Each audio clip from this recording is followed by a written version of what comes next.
السلام علیکم ناظرین، خبر سے خبر میں خوش آمدید۔ میں افتخار شرازی۔ ناظرین،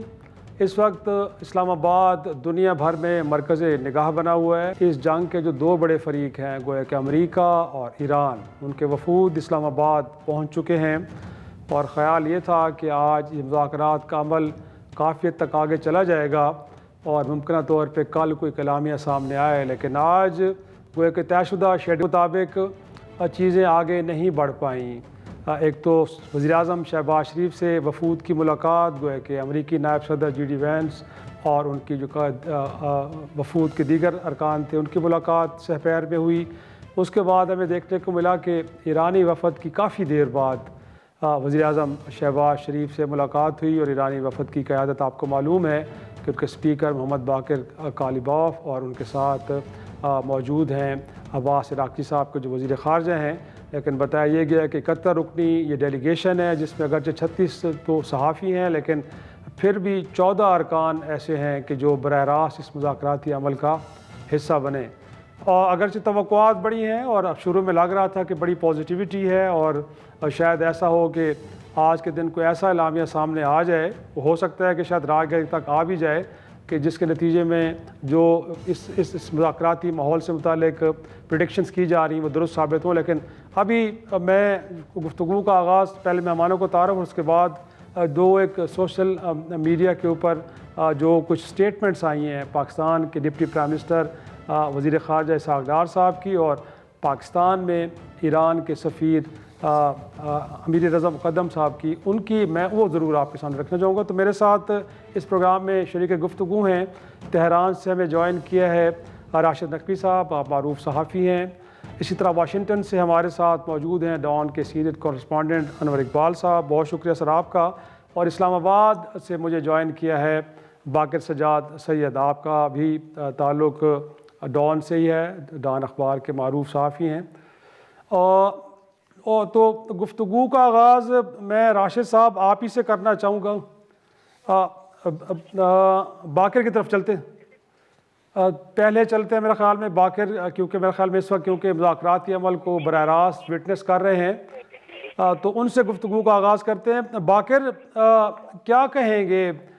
جو ماحول ہے اس وقت مذاکرات کا کتنا مثبت ہے؟ اگرچہ ہم ایکسپیکٹ نہیں کر رہے کہ یہ بہت جلدی آگے بڑھے کہ چٹ منگنی پٹ گیا، دونوں ممالک حالت جنگ میں رہے ہیں، ایران کے اندر کوئی 3000 سے زیادہ اموات ہوئی ہیں، کوئی 33,000 کے قریب لوگ ہیں جو ہسپتالوں میں ہیں۔ اسی طرح اس جنگ میں امریکہ کا بھی اچھا خاصا لاسز ہوئے ہیں۔ اب ظاہر سی بات ہے ٹائم لگے گا، بٹ ماحول کیسا لگ رہا ہے آپ کو؟ لگ رہا ہے کہ چیزیں بہتر انداز میں آگے بڑھ رہی ہیں، یا کہیں ایک تھوڑا سا ہمیں تعطل نظر آ رہا ہے؟ یہ ایران کی اور امریکہ کی ایک تو ہائیسٹ لیول انگیجمنٹ ہے 1979 کے بعد سے، بیچ میں انگیجمنٹس ہوئی لیکن اس لیول کی نہیں تھی کہ مطلب ان کے امریکہ کے وائس پریزیڈنٹ کے ساتھ انگیج کر رہے ہیں۔ دوسری بات یہ ہے کہ جتنی پریویس انگیجمنٹس تھیں، چاہے جے سی پی او تھا یا پھر یہ جو ابھی عمانی پروسیس تھا، یہ سب کی سب ایک سارٹ آف پیس ٹائم میں ہوئی تھی، کہ چاہے ٹینس پیس تھا، ایکٹیو جنگ نہیں تھی اس وقت۔ تو یہ والی جو ٹاکس ہماری یہاں پہ ہو رہی ہیں، جن کو پاکستان میڈیٹ کر رہا ہے، یہ ایک وار کی صورت میں ہو رہی ہیں، تو لہذا جو سٹیکس ہے وہ اس عام جو ایک سچویشن میں ہوتی ہیں ان سے کہیں زیادہ ہے، تو یہاں پر آ جانا ایک تو یہ ایک بڑی بات ہے۔ دوسری بات یہ ہے کہ جس طرح سے پھر سے وہ اس بات پہ آؤں کہ جو ڈیلیگیشن ہائی پاور ڈیلیگیشن یہاں بھیجے کی طرف سے وائس پریزیڈنٹ بھیجے گئے ہیں، اور ایرانی بھی جو ڈیلیگیشن آیا وہ کافی سینئر ہے اور کافی اس کو کہتے ہیں براڈ بیسڈ ہے، مختلف اس کے سیگمنٹس پولیٹیکل بھی ریپرزینٹ کر رہے ہیں، سیکورٹی کے بھی ایلیمنٹس ریپرزینٹ کر رہے ہیں اس میں، تو وہ ایک تو ڈیلیگیشن آ گیا۔ پھر آپ کو پتا ہے کہ ان کے درمیان جو ہے گیپس پوزیشن کے درمیان بہت زیادہ ہے، it's not very easy to bridge them. اور آج جو بلکہ راؤنڈ شروع ہوئے ہیں، پہلے ایرانی سائڈ کی فیلڈ مارشل صاحب سے ملاقات ہوئی، پھر آج ایرانی سائڈ کی پرائم منسٹر سے ہماری ملاقات ہوئی، اس کے بعد امریکنز کی پرائم منسٹر سے ملاقات ہوئی۔ جو دو سٹیکنگ پوائنٹس تھے ٹاک شروع ہونے میں وہ تھے، ایک تو لیبنان میں سیز فائر، آج بھی کوئی حملہ اسرائیل نے کیا ہے، اور اس کے بعد یہ تھا کہ جو ایران ایسٹس تھے قطر میں پڑے ہیں 6 بلین جی انڈرسٹینڈنگ تھی کہ یہ ٹاکس میں آنے سے پہلے وہ انفریز ہوں گے، جو کل باقی طالبات نے بھی اپنی ٹویٹ میں جن کا ذکر صحیح تو نے کافی اپنا ایگزرٹ کیا اور اس کے بعد جا کے بہرحال ایک بڑی کہ ان کے ڈائریکٹ ٹاکس پاکستان کی پریزنس میں یہ پہلی دفعہ ہے کہ یہ ڈائریکٹ بات کر رہے ہیں، جو ریسنٹ ایئر میں جے سی پی او بھی کر لیں، لیکن دونوں آمنے سامنے بیٹھ کے بات چیت کر رہے ہیں دونوں سائڈ، وہاں سے فردر پروگرس کر گئی کہ جی اب تو ٹیکنیکل لیول ٹیمز بن گئی ہیں، ایک پولیٹیکل ہے، اکنامک ہے، ایک لیگل ٹیم ہے، وہ ان کی اگرچہ مین جو لیڈرشپ کی جو ایک کاؤنسل ہے وہ بھی علیحدہ سے مل رہی ہے، ایکسپرٹس بھی اپنے جو ہے ڈیلیبریشن سائٹ لائنز پہ کر رہے ہیں اس کے، تو مجھے جو ایکسپیکٹیشن جو یہاں سے ہو رہی ہے وہ یہ صحیح ہوا ہے اور ان کے پروگرام میں ہے، تو یہ جو میٹنگ ہے یہ کل تک کنٹینیو کریں گی، کل تک کنٹینیو کریں گی۔ اب میں تھوڑا سا راشد آپ کی طرف آؤں گا۔ انفیکٹ ایک تو رضا مقدم جو کہ اسلام آباد پہ ایران کے سفیر ہیں، ان کا ایک ٹویٹ ہے، اور اس کے بعد پھر ہم نے دیکھا ہے کہ وزیر خارجہ پاکستان کے انہوں نے قرآن کی آیت گویا کہ اللہ صبر کرنے والوں کے اس سے محبت کرتا ہے، تو وہ جو بات باقر نے بھی کی ہے کہ کوئی پہلے سے کوئی پری کنڈیشنز تھیں، کوئی اعتماد سازی سے متعلق کچھ اقدامات ہونے تھے، جس میں لبنان میں جنگ کا خاتمہ اور اس کے بعد جو ایسٹس ہیں فریز ان کو ڈی فریز کرنا، یہ ایران میں یہ انڈرسٹینڈنگ تھی اور اس حوالے سے کس نے یقین دلایا تھا ایران کو کہ یہ چیزیں مذاکرات شروع ہونے سے پہلے ہو جائیں گی؟ جی دیکھیں، اس میں تو کوئی دوسری رائے نہیں ہے کہ یہ جو ٹویٹس کا تبادلہ ہوا اور جو شہباز شریف کا ٹویٹ تھا اس پہ پھر وائٹ ہاؤس اور ڈونلڈ ٹرمپ کا ٹویٹ آیا اور اس پہ یہ ساری چیزیں ہوئی ہیں، تو اس سے پہلے ایران نے باقاعدہ 10 نکات بھیجے تھے۔ جب 10 نکات پہ انہوں نے آمادگی کا اظہار کیا تو اس کے بعد یہ سلسلہ آگے بڑھا، اور خود لبنان کے عنوان سے تو شہباز شریف صاحب نے خود ریٹن بھی ہے ان کا، اور ان کی گفتگو سے بھی یہ چیز نتیجہ لیا جا سکتا ہے کہ لبنان کو اس میں شامل کیا گیا تھا۔ اور اس کے علاوہ بھی جو پوائنٹس ہیں ان پہ جب ٹرمپ کا ٹویٹ پر پڑھتے ہیں تو اس کے اندر لکھا ہوا ہے کہ یہ پوائنٹس ایسے ہیں کہ جن پہ مذاکرات کیے جا سکتے ہیں، تو اس کا مطلب ہے کہ کچھ نہ کچھ ہمانگی تھی، ایسے تو نہیں ہے کہ بالکل ہی جو ہے وہ اندھیرے میں یہ سب کچھ ہو رہا ہے۔ بہت ساری چیزیں جو ہیں وہ فرنٹ پہ ہوتی ہیں اور بہت ساری چیزیں اس کے ساتھ بیک ڈور پہ بھی ہو رہی ہوتی ہیں۔ میں سمجھتا ہوں کہ بہت ساری چیزیں ہوئی ہیں، اسی لیے اس حد تک آمادگی ہوئی ہے، لیکن امریکہ اور ڈونلڈ ٹرمپ پہ اعتماد نہیں کیا جا سکتا، یا دوسرے لفظوں میں ڈونلڈ ٹرمپ جو ہے وہ نیتن یاہو کو کنٹرول نہیں کر پائے، جس کی وجہ سے یہ سارا جو ایک سلسلہ جسے کہتے ہیں نا ایک جڑا تھا، اس سلسلے کو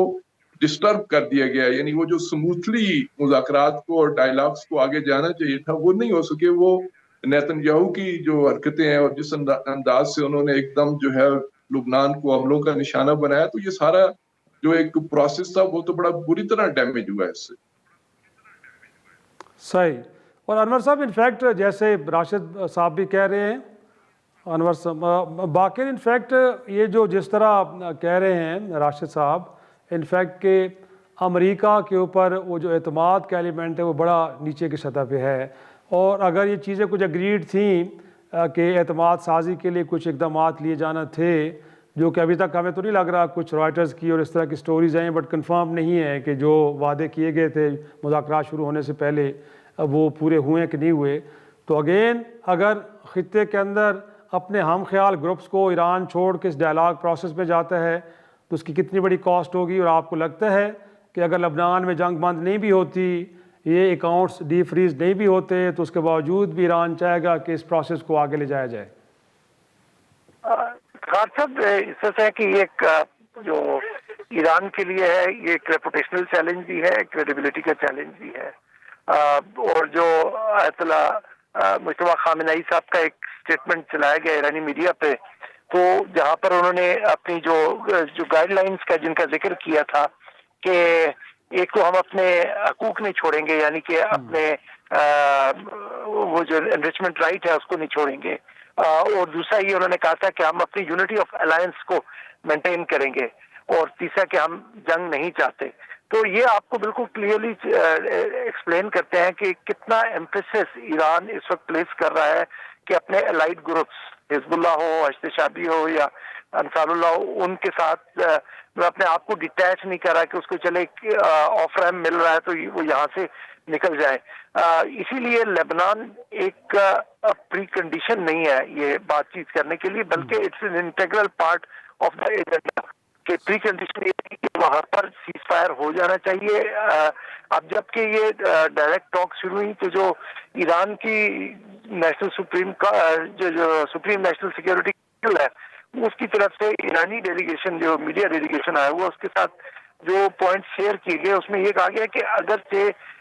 مکمل طور پہ ہماری ایکسپیکٹیشن کے مطابق وہاں پر جنگ بندی نہیں ہوئی اور اس کی مختلف وجوہات بھی ہیں، صرف یہ امریکہ نہیں ہے، لیبنان کی جو اپنی وہاں قیادت ہے، جو وہاں کے پرائم منسٹر ہیں، جو انہوں نے جو پوزیشن لی ہوئی ہے اس کی وجہ سے بھی تاخیر ہو رہی ہے. تو جب تک وہاں مکمل جنگ بندی نہیں ہوتی تو پھر ہم نہیں کرتے، لیکن پھر بھی ہم امریکہ کے ساتھ بات چیت کرنے جا رہے ہیں تاکہ اس ایشو کو آگے بڑھایا جائے. تو لہٰذا اگر وہ پری کنڈیشن نہیں بھی میٹ ہوئی تو اس ڈسکشن میں لیبنان فور فرنٹ پہ ہے، اور اگر یہ نہیں کہتا تو آپ یہ دیکھیں کہ کافی بڑا بریچ ہو جائے گا. اور پلس میرے تو یہ بھی اندازہ ہے کہ یہ جو نیتن یاہو نے لیبنان کو اٹیک کرنا شروع کیا سیز فائر کے بعد اور ایران پہ نسبتاً کم مطلب اٹیکس کیے ہوئے تو کچھ ہیں لیکن نسبتاً کم ہوا، میجر اس کا فوکس لیبنان رہا ہے. اس کا مطلب یہی ہے ایک بریچ کرنا چاہتا ہے وہ، یہ دو جو ان کے درمیان کسی طرح سے ایک خلیج پیدا کرنا چاہ رہا تھا. تو ایرانی جو لیڈرشپ ہے وہ اتنی وائز ہوگی کہ یہ اپنے جو الائز ہیں ان کو فوراً نہیں چھوڑ دے گی. مناسب.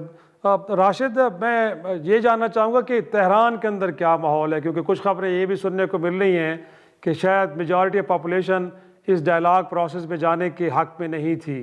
لیکن اگین اب اس سارے عمل کو میک شور کیا. ایک تو یہ بتائیے کہ اس میں جو گیم چینجر ہے وہ کیا واقعی پاکستان ہے کہ ہماری بڑی ایگریسو قسم کی سفارتکاری نے ایران کو اور امریکہ کو ڈائلاگ ٹیبل میں لانے میں مدد دی، یا پھر ٹرمپ صاحب یہ بھی فرماتے ہیں کہ چائنا کا بھی اس میں رول ہے. تو آپ کے خیال میں یہ دو فیکٹرز ہیں یا اور فیکٹرز بھی ہیں کہ جنہوں نے اس ڈائلاگ پروسیس کو آن کرنے میں اپنا ایک حصہ ڈالا ہے؟ دیکھیں، میں باقر کی بات تو ساری نہیں سن سکا چونکہ آواز ڈسٹرب ہو رہی تھی، مجھے نہیں اندازہ کہ انہوں نے کیا بات کیا، لیکن میں لبنان کے حوالے سے ایک بات عرض کرتا چلوں کہ لبنان کے مسئلے کو بڑا کمپلیکیٹڈ بنا دیا گیا ہے، خاص کر اس کے پیچھے میں سمجھتا ہوں کہ خود امریکہ اور اسرائیل کی ملی بھگت ہے. ایسے نہیں ہے کہ صرف اسرائیل اکیلا کر رہا ہے، کیونکہ اس وقت وہاں پہ جو ایک نئی بحث جو شروع ہو گئی ہے وہ یہ ہے کہ اسرائیل اور لبنان کے درمیان براہ راست مذاکرات واشنگٹن کے اندر ہو رہے ہیں، جس پہ حزب اللہ اور دوسری تنظیموں نے بڑا شدید اعتراض کیا ہے کہ لبنان قانونی طور پہ اپنے آئینی طور پہ اسرائیل کو ایک ریاست حکومت تسلیم نہیں کر سکتا، لہذا براہ راست مذاکرات نہیں ہو سکتے. دوسری طرف نواف جو ہے وہ بار بار زور دے رہا ہے کہ نہیں، ہم یہ ایسے ہی کریں گے اور حزب اللہ کو اس کے اندر نہیں آنے دیں گے. ایران کی طرف سے بھی اس پہ بڑا شدید اعتراض ہے کہ یہ جو ڈائریکٹ ڈائلاگس کی بات ہو رہی ہے، اور ایران کی خواہش یہ ہے کہ یہ جو اسلام آباد میں مذاکرات ہو رہے ہیں اس کے اندر حزب اللہ اور لبنان اور اس صورتحال کو اور باقی ریزسٹنس بلاک کے جو گروہ ہیں ان کو اس کے اندر لایا جائے، نہ کہ انڈیپینڈنٹ خود وہ مذاکرات کریں. تو یہ لبنان کے عنوان سے تو یہ بات ہے. آپ نے جو دوسرا سوال کیا ایران کے اندر کیا ہے، تو مختصراً اگر میں آپ کو یہ کہوں کہ یہاں پہ اگر ہم سفارتی حلقوں کی بات کریں تو وہ کہتے ہیں کہ اگر اسرائیل فرسٹ کو سامنے رکھ کے یہ مذاکرات کیے گئے تو جس طرح اسرائیل فرسٹ کو رکھ کے امریکہ کو جنگ میں ناکامی ہوئی، مذاکرات میں بھی ان کو بری طرح ناکامی کا سامنا ہوگا. اور جو عوامی یہاں پہ ہے، چونکہ ابھی 2 دن پہلے رہبر جدید نے باقاعدہ اعلان کیا ہے کہ آپ لوگ ابھی تک سڑکوں پر رہیں، اور 2 دن سے اجتماعات ابھی تک جیسے پہلے جنگ کے زمانے تھے ویسے ہی چل رہے ہیں، اس میں کوئی تبدیلی نہیں آئی بلکہ اس میں مزید شدت آ رہی ہے. اور ظاہر ہے جب اجتماعات ہوتے ہیں تو وہاں پہ موضوع تو جنگ ہی ہے اور موضوع تو مذاکرات ہی ہیں. تو اس میں ایک حلقہ بڑے اعتماد سے کہہ رہا ہے کہ ہم نے مجاہد بھیجے ہیں اور ان کے ساتھ شہداء بھیجے ہیں، شہداء کی تصاویر بھیجی ہیں تاکہ جو ہمارے وہ مذاکرات کار ہیں وہ ان شہداء کا احترام کریں گے اور ان کے حقوق کے لیے اور ان پہ ہونے والے ظلم کا انتقام لینے کے لیے مذاکرات کی میز پہ بیٹھیں گے۔ اور جو تیسری جو صحافتی حلقے ہیں وہ بھی صحافتی حلقے بڑا دلچسپ تجزیہ کر رہے ہیں۔ وہ کہہ رہے ہیں کہ عوام میدان میں ہیں اور مذاکرات کار جو ہیں اسلام آباد میں ہیں اور دباؤ اتنا ہے کہ وہ بغیر عوام کی جو مینڈیٹ کہیں یا جو ان کی آراء ہیں ان کے بغیر مذاکرات کار کچھ نہیں کر سکتے۔ اور پھر ایک بات بڑی اچھی جو یہاں کے عوام کے اندر یہ ہے کہ وہ کہہ رہے ہیں کہ جو لوگ گئے ہیں ان میں سے کوئی بھی ایسا نہیں ہے کہ جو ڈرائنگ روم سے اٹھ کے گیا ہے، یہ حالت جنگ سے اٹھ کے گئے ہیں، یہ کوئی مورچے سے اٹھ کے گیا ہے، کوئی جو ہے وہ اپنے کسی اور ایسے جنگی حالت سے اٹھ کے گیا ہے، کوئی ایسے نہیں ہے کہ وہ ڈرائنگ روم سے اٹھ کے گیا اور جا کے ڈرائنگ روم میں بیٹھ کے ایسے فیصلے کرے گا۔ تو صحافتی حلقوں کا تجزیہ یہ ہے کہ اگر انہوں نے کوئی ایسے ڈرائنگ روم والا فیصلہ کیا تو ان کے لیے پھر واپسی پہ بڑی مشکلات ہو جائیں گی اور پاکستانی قوم اس کو قبول نہیں کرے گی۔ صحیح، اس کا مطلب پریشر کی سچویشن ایران کے اندر بھی فیل کی جا رہی ہے۔ انور صاحب میں آپ کی طرف آؤں گا، یہ جو راشد صاحب بھی بات کر رہے تھے، جی آپ نے سوال میں پاکستان کے عنوان سے بھی جو بات کی تھی غالباً سوال کے اندر، تو پاکستان کے عنوان سے اوورال بڑا اچھا یہاں پہ ابھی تک کوئی امپریشن ہے، لیکن امریکہ کے اوپر اعتماد نہیں ہے اور جو زائنسٹ لابی اس وقت جس انداز سے مذاکرات کو سپورٹاج کرنے کی کوشش کر رہی ہے اس کے عنوان سے بھی یہاں پہ ایک خدشہ پایا جاتا ہے کہ کہیں بھی پاکستان کو جو ہے اس میں بدنام نہ کر دیا جائے۔ ناظرین، پروگرام ایک بریک سے واپس آئیں گے، گفتگو کے سلسلے کو آگے بڑھاتے ہیں۔